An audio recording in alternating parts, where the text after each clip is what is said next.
Guys তোমাদের সাথেও কি এমন হয়েছে যে তুমি ফেসবুকে ঢুকছো অ্যান্ড তোমার সে ফেসবুকে ফন্টসগুলো সেগুলো বাংলা? হ্যাঁ, এটা ফেসবুক লাইটে হতে পারে, কারণ ফেসবুক লাইটে যখন আমি অ্যাকাউন্ট ক্রিয়েট করি বা লগ ইন করি, সেটা অনেক সময় ভুলবশত আমরা বাংলা বাংলা সিলেক্ট হয়ে যায়। সো আজকে আমি তোমাদেরকে দেখাবো কীভাবে বাংলা থেকে টোটালটা ইংলিশে নিয়ে আসবা। তো ভিডিওটা শেষ পর্যন্ত দেখবে। সো গাইস, তার জন্য আমরা যেটা করবো, অ্যাট ফার্স্ট আমরা ফেসবুকে ঢুকবো। তোমরা গাইজ দেখতেই পাচ্ছ, এই যে প্রত্যেকটা জায়গায় এই যে বাংলায় লেখা আসতেছে। দেখো, প্রত্যেকটা জায়গায় বাংলা লেখা আসতেছে। সো আমরা অ্যাট ফার্স্টে যেটা করব, এই দেখো,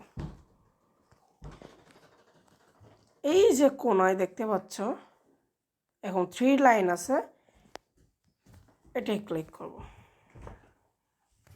দেন গাইজ তোমরা এখানে দেখতেই পাচ্ছ যে এই যে সব কিছু বাংলায় হয়ে গেছে। দেন আমরা যেটা করব, একটু নিচে স্ক্রল করব অ্যান্ড আমরা এখানে এই যে ভাষা বলে অপশানটা দেখতে পারবো। এই যে ভাষাটি, অনেক সময় যেটা হয়, এই যে সেটিংসটা হাইড করে রাখা থাকে, সেক্ষেত্রে তোমরা যেটা করবে, এই যে সেটিং, এই যে যে সেটিংস অপশানটি আছে দেখতে পাচ্ছ, এই যে এখানে ক্লিক করবে, এখানে। দেন ক্লিক করার পরে নিচে আসার পরে সেমভাবে এই যে ভাষা, নিচে আসার পরে এই যে সেমভাবে ভাষা, দেন তোমরা ভাষাটি সিলেক্ট করবো। অ্যান্ড আমি যেহেতু ইংলিশে রাখতে চাইছি, সেজন্য আমি ইংলিশ সিলেক্ট করবো। আর তোমাদের যদি ইচ্ছা হয়, তোমাদের ডিভাইসে যে ভাষাটা মনে করো যে আছে, যে ভাষাটা তোমাদের ডিভাইসে আছে, সে ভাষাটা তুমি করতে পারবো। আমার ডিভাইস ল্যাঙ্গুয়েজ দিতে পারবা,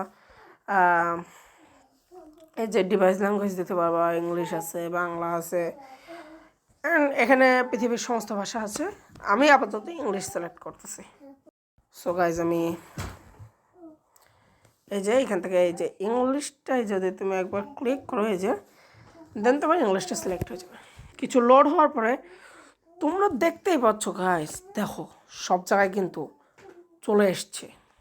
আমাদের সব জায়গায় এই যে বাংলা ইংরেজি চলে এসছে। তাও যদি না আসে, তোমরা কয়েকবার মানে রিফ্রেশ দিবা, তারপর আশা করি ইংলিশ চলে আসবে। সো গাইস, ভিডিওটা ভালো লাগলে লাইক সাবস্ক্রাইব কমেন্ট করবা, অ্যান্ড এরকম ভিডিও আমি নিয়ে আসবো। সো সাথে থাকবা।